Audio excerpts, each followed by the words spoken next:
They saw her first when the sun was bleeding into the horizon, her small figure silhouetted against the dying light. Her feet, bare and dusty, whispered against the earth as she walked. Her face, blue, like the sky after a heavy rain, glowed faintly in the fading sun. Who was she? Where had she come from? And why had she come here, to this forgotten village? This was a village of stories. Every tree, every rock, every path carried the weight of whispers from generations past. But no story was as strange, as chilling, or as unforgettable as the one about the girl with the blue face. They spoke in hushed tones that evening. The drought had lasted months, the river had dried up, and the land had grown tired. Their prayers to the gods had gone unanswered. Desperation hung over them like a thick cloud. But none of them could have expected what the gods were about to send. The girl walks closer to the village, her face fully visible now. It is strikingly blue, with intricate patterns that seem almost painted by divine hands. She came barefoot, her small feet coated in the dust of a journey long traveled. Her face, oh, her face. It was not like anything they had ever seen. The deep blue glistened, patterned with swirls and marks that looked more like art than skin. The elders called it the face of the river spirits. The children whispered that she had come from the sky. She said nothing, not a single word. Her eyes swept across the villagers, taking them in as though she already knew them.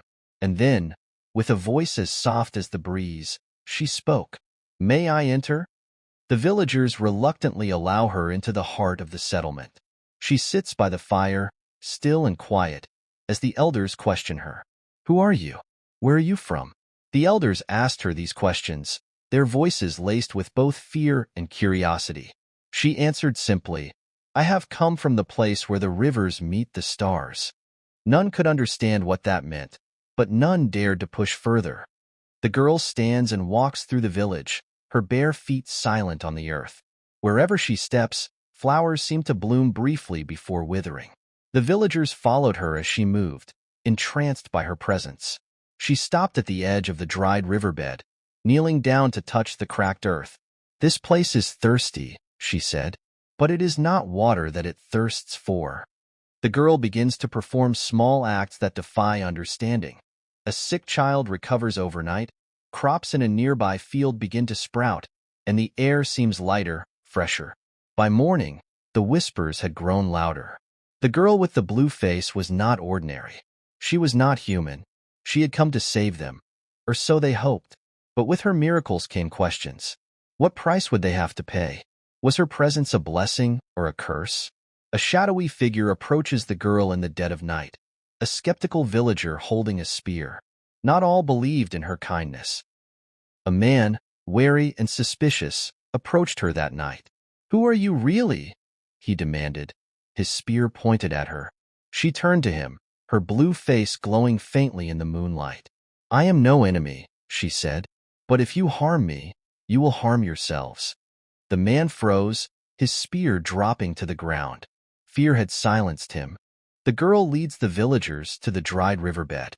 She begins to chant in a language none of them recognize, her voice rising and falling like waves. Stretched wide as she sang, the earth beneath her feet began to tremble, and the villagers fell to their knees, clutching each other in fear. The sky, clear moments ago, darkened with clouds. And then, the rains came. For the first time in years, the rains returned. The river, once a lifeless scar across the land, now danced with life. Fish leapt from the water, and the air was filled with the songs of frogs and crickets returning to their home. The villagers cheered, their spirits soaring. But the girl with the blue face said nothing. She simply smiled, a small, knowing smile, and began to walk away. The rains fell as if the heavens had split open, drenching the earth, washing away the dust and despair that had clung to the village. The villagers, overcome with joy, danced and sang in the downpour. But their celebration was short-lived, for when they turned to thank the girl with the blue face, she was gone.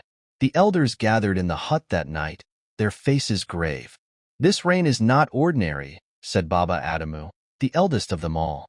"Rain that comes with such power never comes without a price." But she brought life back to the land, countered Mama Fola. Surely, the gods sent her to bless us.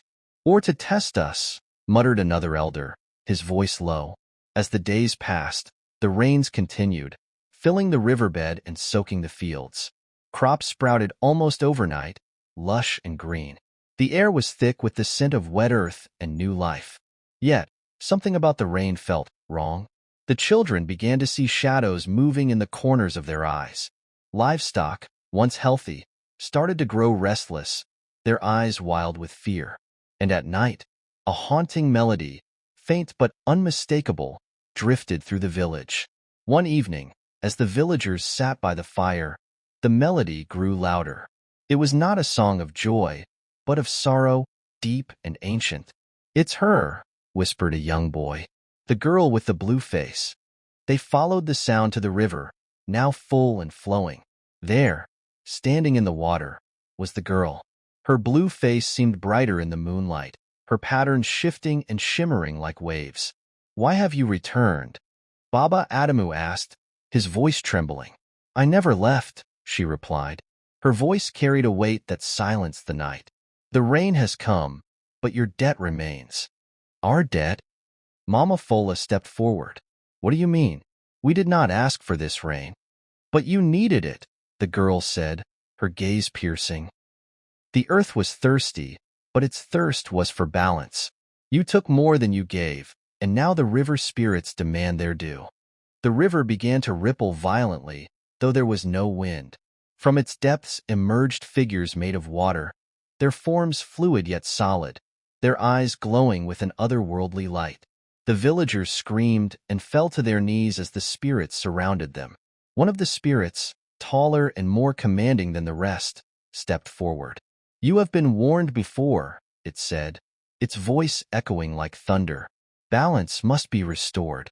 The villagers looked to the girl with the blue face, their only hope. "What must we do?" they begged. The girl looked at him for a long moment, as if weighing whether or not he was ready to hear the truth. "The drought was not caused by the gods," she said. "It was caused by you. Your quarrels, your refusal to honor the earth. These things have poisoned this land. The river dried because it no longer wished to serve you." She stepped forward, her bare feet sinking into the water. "You must choose," she said. "Sacrifice your most precious possession to the river, or watch your land fall into ruin once more." The elder had seen many seasons come and go, but nothing like this. They called the village council, men and women who carried the weight of the community's trust. The girl's words haunted them. What did she mean when she said the drought was their doing? How could one girl hold such power over the river and its spirit? The villagers argued late into the night. What was their most precious possession? Their children? Their crops? Their stories? Desperation clawed at them as they realized that whatever they gave, it might not be enough. Finally, Baba Adamu spoke. "The stories," he said, "they are the heart of our village. They connect us to our ancestors and our future. If we give them, we give our very essence." The girl nodded solemnly. "The spirits accept." With heavy hearts, the villagers gathered around the fire. One by one, they began to recite the tales passed down through generations, each word drawn from their lips as if pulled by an unseen force.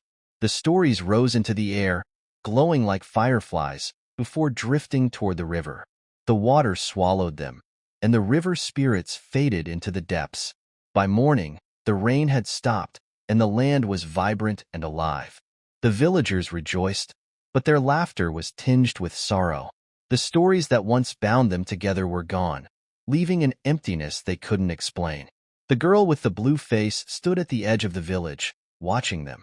"You have given much," she said, "and in doing so, you have restored balance. The river spirits will protect this land for generations." "But what about our stories?" Mama Fola asked, tears in her eyes. "They are not lost," the girl replied. "They live in the water now, flowing with the river. You must learn to listen." She turned and began to walk away, her figure fading into the horizon as the sun rose. Years passed, and the villagers found new ways to tell their tales. They sang songs inspired by the sound of the flowing river, wove patterns into cloth that mirrored its currents, and painted images of the girl with the blue face. And on quiet nights, when the moon was high, they would gather by the river and listen. The water carried their stories, told in a language only the heart could understand. And so, the village thrived, forever bound to the girl who came barefoot, with a face as blue as the sky after rain.